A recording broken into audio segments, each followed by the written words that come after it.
ഒരു political analysis, religious analysis, tsunami വന്നപ്പോൾ സംഭവിച്ചത് എന്താണ് എന്നുള്ളതിനെക്കുറിച്ച് എഴുതിയത് അരവിന്ദൻ നീലകണ്ഠൻ എന്ന് പറയുന്ന ഒരു മാനേജ്മെന്റ് എക്സ്പെർട്ടാണ് എഴുതിയത്. ടൈറ്റിൽ ഇതാണ്: why no outrage over conversion of tsunami victims. Tsunami വന്ന് തകർത്ത് തരിപ്പണമാക്കിയ ജനത്തെ ക്രിസ്തുമതത്തിലേക്ക് കൺവേർട്ട് ചെയ്തപ്പോൾ ആരും എന്തുകൊണ്ട് ഒന്നും മിണ്ടിയില്ല. ഇങ്ങനെ ഒരു ചിത്രത്തോടു കൂടിയാണ് ഇത് നൽകിയിരിക്കുന്നത്. ഇതിലെ വിവരണം ഒന്ന് നോക്കാം. Rampant evangelism used the human agony of tsunami, yet there was not a single opened in national newspapers, not a low decibel murmur in high voltage chat shows of the media networks. ഈ tsunami വന്നടിച്ചപ്പോൾ അതിൽ നിന്ന് മുതലെടുത്ത് ഭാരതം മുഴുവനും അസാധാരണമാം വിധത്തിൽ ക്രൈസ്തവവൽക്കരിക്കപ്പെട്ടപ്പോൾ അതിലെ ഒരു ചെറിയ ശബ്ദം പോലും ഇവിടുത്തെ ന്യൂസ് പേപ്പറുകളിൽ ഉണ്ടായില്ല. ആ സുനാമിയുടെ ദുരിതത്തെ മതപരിവർത്തനത്തിന് ഉപയോഗിച്ചു. 10 years before this year, a tsunami struck the South Indian coast and wreaked havoc with the lives and properties of our coastal communities. Official records state there were about 8,000 deaths in Tamil Nadu, of which 6,065 died in Nagapattinam district, of which 2,406 were women and 1,776 children. 1776 കുട്ടികളും 2,406 സ്ത്രീകളും, അങ്ങനെ 6,065 പേര് മരിച്ചത് നാഗപട്ടണത്ത്. ആകെ 8,000 death ഉണ്ടായിരുന്നു. Even as the nation and Indian rescue workers shared the pain of their loss and toiled the rescue and rebuilt their lives, there were other forces at work. ഭാരത ഗവൺമെന്റും മറ്റെല്ലാവരും ഇവരെ സംരക്ഷിക്കാൻ പരിശ്രമിച്ചുകൊണ്ടിരിക്കുമ്പോൾ മറ്റൊരു വിഭാഗം വേറൊരു തരം ജോലിയിൽ ഏർപ്പെട്ടിരിക്കുകയായിരുന്നു. They made use of the immense human tragedy to their advantage. അവര് ഈ മനുഷ്യന്റെ ദുരിതത്തെ അവരുടെ അവസരമായിട്ട് ഉപയോഗിച്ചു. The government was of the United Progressive Alliance. അന്ന് UPA ഗവൺമെന്റ് ആയിരുന്നു. Through the activities were well documented. There was no media outcry over such unethical use of the colossal human tragedy to further religious conversion among the traumatized. ഈ tsunami വന്നിട്ടുള്ള shock അനുഭവിക്കുന്ന വ്യക്തികളെ മതപരിവർത്തനം നടത്താൻ വേണ്ടി ചെയ്ത പ്രവർത്തനത്തെക്കുറിച്ച് ഡോക്യുമെന്റഡ് ആയിട്ടുള്ള ഇൻഫർമേഷൻ അവൈലബിൾ ആണ്. UPA ഗവൺമെന്റ് ഭരിക്കുന്ന കാലത്ത് ഈ ഡോക്യുമെന്റഡ് ഡാറ്റ ഒന്നും തന്നെ പത്രമാധ്യമങ്ങളിൽ വന്നിട്ടേയില്ല. മാനവ ദുരിതത്തെ മതപരിവർത്തനത്തിന് ഉപയോഗിക്കുന്നതായിട്ടുള്ള ദുരിത വാർത്തകളൊന്നും പത്രത്തിൽ വന്നിട്ടില്ല. There were no opened articles on the exploitation of the trauma of a third world country by missionaries with foreign institutional and financial connections. വിദേശ ഫണ്ടും വിദേശ സ്ഥാപനങ്ങളും ഉപയോഗിച്ച് ഈ ദുരിതം അനുഭവിക്കുന്നവരെ മതപരിവർത്തനം നടത്തുന്ന ഡീറ്റെയിൽസ് ഒന്നും പുറത്തേക്ക് വന്നിട്ടില്ല. Inhuman statements were made by powerful evangelists closely associated with the then ruling coalition, with the media conveniently and calmly overlooked. അന്ന് ഭരിക്കുന്നവരുടെ UPA ഗവൺമെന്റിന്റെ അടുത്തുള്ള വ്യക്തികൾ അവഹേളനാത്മകവും വേദനാജനകവുമായിട്ടുള്ള പല കമന്റുകളും ഈ സുനാമി വന്നതിനെ കുറിച്ച് വിവരിക്കുകയുണ്ടായി. അപ്പോഴും രാഷ്ട്രീയക്കാരും പത്രമാധ്യമങ്ങളും ഒന്നും പറയാതിരിക്കുകയായിരുന്നു. Here is a recap of what happened in 2004. Tsunami was used by the politicization under UPA. 2004 ഉണ്ടായ സുനാമി എങ്ങനെയാണ് ഇവർ ഉപയോഗിച്ചത് എന്നതിനെക്കുറിച്ച് അനവധി എക്സാമ്പിൾ ഇതിൽ എഴുതിയിട്ടുണ്ട്. അതിൽ ഒന്നോ രണ്ടോ ഞാൻ വായിക്കാം. Mohan C Lazarus runs Jesus redeems ministry. Jesus redeems എന്ന് പറയുന്ന ഒരു വിഭാഗം കൈകാര്യം ചെയ്യുന്ന മോഹൻ സി ലെസാറസ് എന്ന Christian പാസ്റ്ററാണ്. He is not a fringe actor but the owner of a vast evangelical empire in Tamil Nadu. അദ്ദേഹം തമിഴ്നാട്ടിലുള്ള ഒരു വലിയ മതപരിവർത്തന വിഭാഗത്തിന്റെ വലിയ സംഘടനയുടെ ഉയർന്നു നിൽക്കുന്ന വ്യക്തിയാണ്. ഇൻഡിവിജ്വൽ, ഒരു ചെറിയ വ്യക്തിയല്ല. He is supported by the Protestant diocese across the nation. പ്രൊട്ടസ്റ്റന്റുകാരെ വളരെ കാര്യമായിട്ട് മോഹൻ ലെസാറസിനെ സഹായിക്കുന്നുണ്ട്. He can rope in powerful political heavy lights in his massive congregation. ഏത് രാഷ്ട്രീയ പാർട്ടിയിലുള്ള വ്യക്തികളെയും അദ്ദേഹം ആകർഷിച്ചിരുന്നു. അവരെ ഉപയോഗിച്ചിരുന്നു അദ്ദേഹത്തിന്റെ കാര്യത്തിന്. പർട്ടിക്കുലർലി ഡ്യൂറിംഗ് ദ ഇലക്ഷൻ സമയത്ത് പ്രത്യേകിച്ചും അയാൾ ഉപയോഗിച്ചിരുന്നു.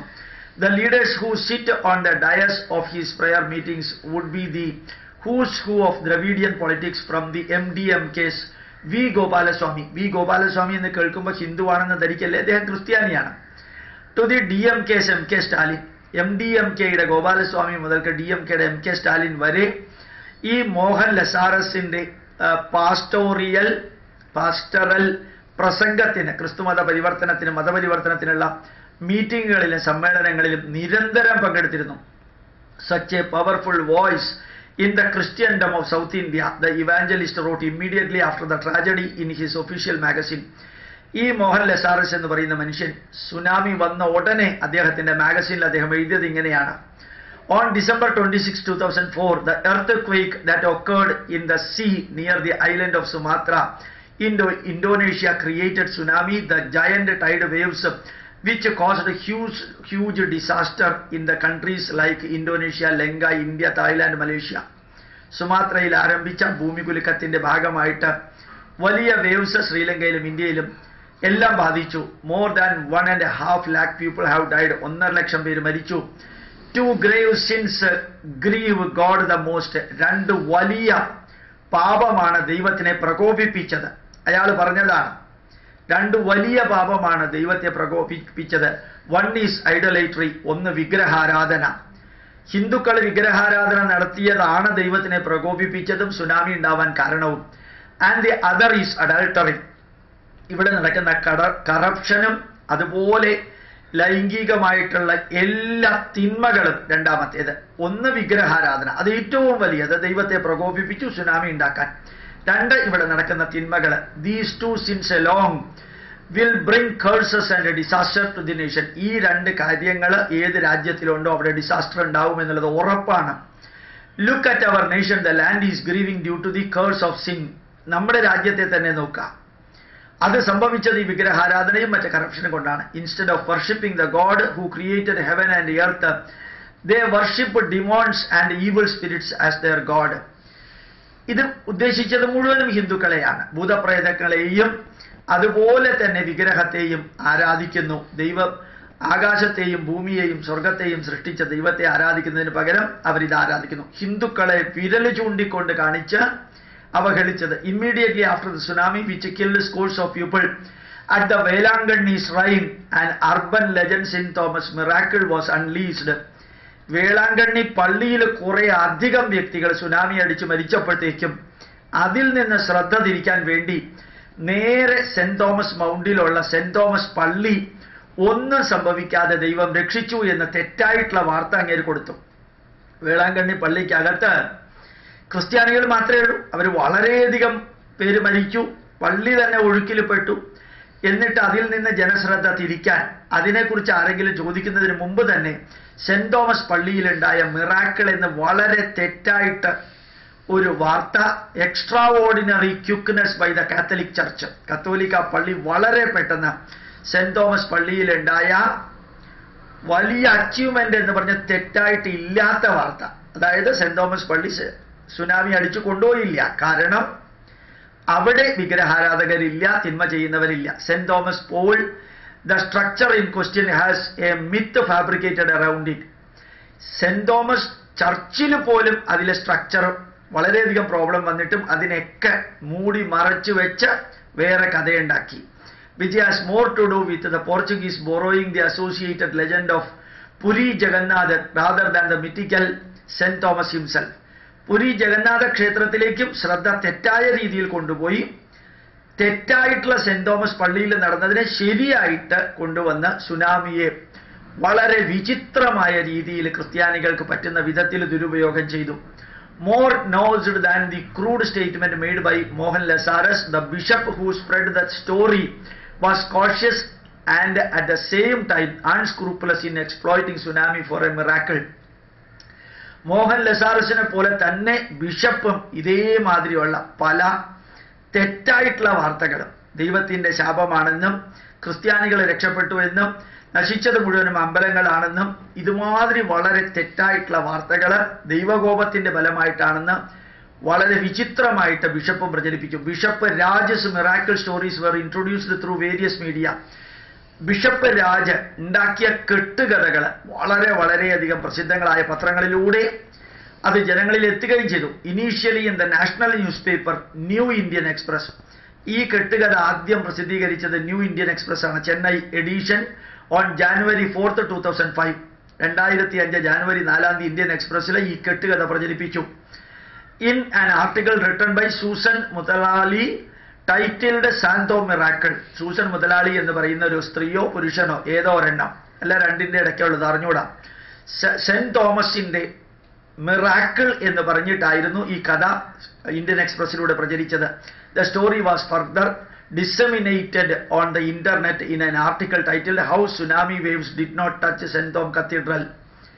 ജനുവരി 4, 2005 ഇന്റർനെറ്റിലൂടെ ലോകം മുഴുവനും എങ്ങനെയാണ് സെന്റ് തോമസ് കത്തീഡ്രൽ സംരക്ഷിക്കപ്പെട്ടതെന്ന്, അപ്പുറത്ത് വേളാങ്കണ്ണി പള്ളിയും മറ്റു പള്ളികളുമെല്ലാം ഒലിച്ചു പോയപ്പോഴും അതിലേക്ക് ശ്രദ്ധ വിടാതെ, നൂറുകണക്കിന് വ്യക്തികൾ പള്ളിക്കകത്തും പുറത്തും മരിച്ചപ്പോഴും അതിലേക്ക് ശ്രദ്ധ വിടാതെ സെന്റ് തോമസ് പള്ളി എങ്ങനെയാണ് സംരക്ഷിക്കപ്പെട്ടത് എന്ന് ബിഷപ്പ് രാജിന്റെ ആർട്ടിക്കിൾ ഇന്റർനെറ്റ് വഴിക്കും പത്രമാധ്യമങ്ങൾ വഴിക്കും കത്തി പ്രചരിക്കാൻ തുടങ്ങിയതോടുകൂടി ഈ പള്ളിയെ അവർക്ക് ദുരുപയോഗം ചെയ്യാൻ സാധിച്ചു. In addition, many other Catholic sites quoted this, carrying the propaganda further. However, the bishop himself does not say whether the story is true or false. ആ ബിഷപ്പ് ആ കഥയെക്കുറിച്ച് പറഞ്ഞെങ്കിലും അത് സത്യമാണോ നുണയാണോ എന്ന് പറയാതെ വളരെ ക്ലവറായിട്ട് ഷ്രൂഡായിട്ട് ആ സുനാമിയെ മുതലെടുത്ത് സെന്റ് തോമസ് കത്തീഡ്രലിനെ ലോകപ്രസിദ്ധമാക്കി ആ അന്നൈ വേളാങ്കണ്ണിയിൽ ചത്തവരെ മരിച്ചവരെ കുറിച്ച് പുറത്തേക്ക് അറിയാത്ത വിധത്തിൽ കവർ ചെയ്ത് ആ സുനാമിയെ മുതലെടുക്കേണ്ടായി. If Christian propaganda mills were giving a theological interpretation to tsunami, the Communist Party of India, Marxist CPIM, did not hesitate to give a political twist to the human tragedy. Tsunami വന്നത് ദൈവത്തിന്റെ ശിക്ഷയാണെന്ന് ക്രിസ്ത്യാനികൾ നിരന്തരം പ്രചരിപ്പിക്കുമ്പോൾ CPM, communist party, അവർ പൊളിറ്റിക്കലായിട്ട് അതിന് propaganda കൊടുത്ത വേറൊരു രീതിയിലായിരുന്നു. After some solemn sentences of pity, the editorial of the official organ of the party instrument, its readers, അവര് ദുഃഖം അനുഭവിക്കുന്നവരോട് സിമ്പതിയും വേദനയും എല്ലാം പ്രകടിപ്പിച്ചതിന് ശേഷം പിന്നെ അവരുടേതായിട്ടുള്ള ആ കള്ളത്തരം പ്രചരിപ്പിക്കാൻ എഡിറ്റോറിയലിൽ ഇങ്ങനെ എഴുതി: the tsunami striking as in the last days of 2004 must be seen not as an ominous signal for the future, but as the culmination of the legacy of hate and destruction that we the Indian people unitedly and financially overcome in the political sphere of 2004. So the tsunami was the culmination of the legacy of NDA, National Democratic Alliance, BJP യുടെ ഗവൺമെന്റിനെ അധികാരത്തിലേറ്റിയതാണ് ഈ tsunami വരാൻ കാരണമായതെന്ന് അസന്നിഗ്ധമായിട്ട് അവർ communist Marxist പാർട്ടിക്കാരെ പ്രചരിപ്പിച്ചു. അടുത്ത paragraph, which was elected by the very same people suffering from tsunami. In other words, if the evangelist says that the tsunami came because of the Hindus worship idols, commissioner of the CPIM says the tsunami of 2004 was the culmination of the sins incurred by Indian people because they elected NDA government in 1998. 1998 NDA ഗവൺമെന്റിനെ തെരഞ്ഞെടുത്ത political കാരണമാണ് tsunami ഉണ്ടാവാൻ കാരണമെന്ന് CPM-ഉം, അതേസമയത്ത് ഹിന്ദുക്കൾ വിഗ്രഹത്തെ ആരാധിക്കുന്നതാണ് tsunami ഉണ്ടാവാനെന്നും പറഞ്ഞ് കറക്റ്റായിട്ട് എഴുതി സുനാമിയെ ഉപയോഗിച്ചു. ഇത്രയും പറയാൻ കാരണം, ഇനി കേരളത്തിലെ പ്രളയത്തെ എങ്ങനെയാണ് ഓരോ മതവിഭാഗക്കാർ ഉപയോഗിക്കാൻ പോകുന്നത്, അല്ലെങ്കിൽ മതവിഭാഗത്തിലുള്ള ചിലർ ഉപയോഗിക്കാൻ പോകുന്നത്. ഇനി ഇതിനകത്തുണ്ട് ആക്ട് 2 എന്ന് പറഞ്ഞിട്ടുണ്ട്, ആക്ട് 3 എന്ന് പറഞ്ഞിട്ടുണ്ട്, കുറേ കാര്യങ്ങൾ. യോഹന്നാൻ പറഞ്ഞിരിക്കുന്നത് ശരിക്ക് ഭയങ്കര വേദന തോന്നുന്ന വിധത്തിൽ ഒരു മതത്തെ ഉപയോഗിച്ചാണ് അല്ല യോഹന്നാൻ പറഞ്ഞത്. In the fishing town of Nagapattinam we encountered an elderly woman who had lost everything.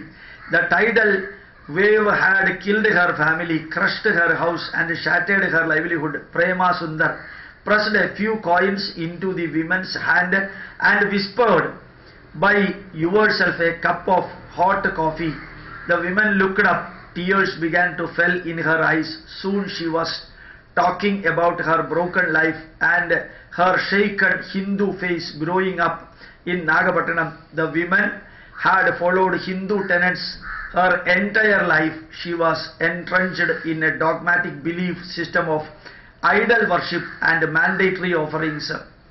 നാഗപട്ടണത്തെ Hindu ധർമ്മത്തിൽ ജീവിതം മുഴുവനും അടിയുറച്ച് വിശ്വസിച്ചിരുന്ന ഒരു സ്ത്രീയുടെ കയ്യിൽ കുറച്ച് നാണയങ്ങൾ കൊടുത്ത് നീ വിഗ്രഹ ആരാധിച്ചത് കൊണ്ടാണ് ഈ സുനാമി ഉണ്ടായതെന്ന് അവരെയും അവരുടെ കൂട്ടത്തിലുള്ളവരെയും കൊണ്ട് പറയിപ്പിച്ചപ്പോൾ അവർക്ക് ഹിന്ദു ധർമ്മത്തിലുള്ള അടിയുറച്ച വിശ്വാസം പോലും ഇളകി മറിഞ്ഞു.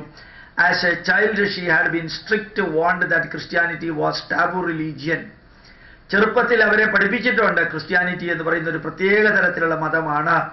Yet because Prema had offered a compassionate cup of coffee, the woman was now open to the Christian message. ഒരു കപ്പ് കാപ്പി എല്ലാം നഷ്ടപ്പെട്ട പ്രേമയ്ക്ക് പിന്നെ കുറച്ച് നാണയങ്ങളും പള്ളിയിൽ നിന്ന് കൊടുത്തപ്പോഴത്തേക്കും ആ ഒരു കപ്പ് കാപ്പിയും കയ്യിൽ കൊടുത്ത കുറച്ച് നാണയങ്ങളും അവരുടെ ചെറുപ്പകാലത്തെ ഹിന്ദു ധർമ്മത്തോടുള്ള അഗാധമായ വിശ്വാസത്തെ തകർത്ത് തളർത്തി കഴിഞ്ഞു എന്നുള്ളത് നമ്മൾ അറിയണം. ഇങ്ങനെ കുറേ ഉണ്ട്. Southern Baptist News Web Portal announces 2009 how 2004 tsunami has been effectively used by the South Indian missionaries for conversion to Christianity. Southern Baptist in the website പറയുന്നു എങ്ങനെയാണ് സുനാമി പെർഫെക്റ്റ് ആയിട്ട് മതപരിവർത്തനത്തിന് ഉപയോഗിച്ചത് എന്ന് ഒന്ന് നോക്കുക. Since the 2004 tsunami, Southern Baptist have found opportunities to meet both physical and spiritual needs of those who survived the disaster. Tsunami അടിച്ച് തകർന്ന തരിപ്പണമായവരുടെ ആത്മീയവും ശാരീരികവും ഭൗതികവുമായിട്ടുള്ള സഹായം കൊടുക്കലിലൂടെ അവരെ മുഴുവനും ഈ മതത്തിലേക്ക് കൊണ്ടുവരാൻ സാധിച്ചു. More than 4,000 people along the coast of India and into Bangladesh have professed faith in Christian. More than 1,400 churches have been started. 1400 ചർച്ചല്ല, ഒരു വർഷത്തിൽ 1400 എന്ന കണക്കിന് ചർച്ചകൾ വരികയും 10,000 വ്യക്തികളെ ഈ ദുരിതം അനുഭവിക്കുന്നവരെ കൺവെർട്ട് ചെയ്യാൻ സാധിക്കുകയും ചെയ്തു. ഇതിങ്ങനെ വളരെ കൂടുതലുണ്ട്, വളരെ ലോങ് ആയിട്ടുള്ള ആർട്ടിക്കിളാണ്. ഞാനതിൽ ഒരു ഭാഗം മാത്രം വായിച്ചു എന്നേ ഉള്ളൂ. ഏതായാലും ഓരോ ഹിന്ദുവും ഇതറിയണം, ഓരോ ഹിന്ദുവും ഇത് ഉൾക്കൊള്ളണം. ഞാനിത് മലയാളത്തിലാണ് പറയുന്നതെങ്കിലും മറ്റു ഭാഷകളിലേക്കും ഇത് എത്തിച്ച് എങ്ങനെയാണ് കൺവേർഷൻ ഈ ദുരിത സമയത്തും ഇവർ ചെയ്യുന്നത് എന്നുള്ളത്. ശരിക്ക് വാട്സപ്പിൽ ഒരു മെസ്സേജ് ഉണ്ടായിരുന്നു.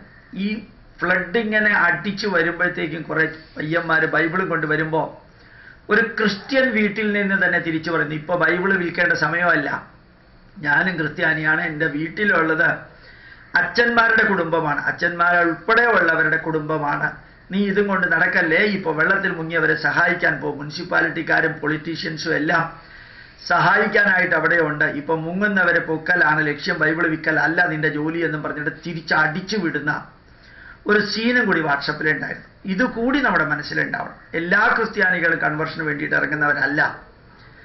ധാരാളം ന്യൂട്രലായിട്ട് സത്യം ധർമ്മം. ഇന്നലെ ഞാൻ വായിക്കുകയുണ്ടായി, ഒരു വ്യക്തി പള്ളിയിലെ അച്ഛന്മാർക്കും കർദിനാളിനും എഴുതിയ കത്ത്, ജോസഫ് എന്ന് പറയുന്ന വ്യക്തി.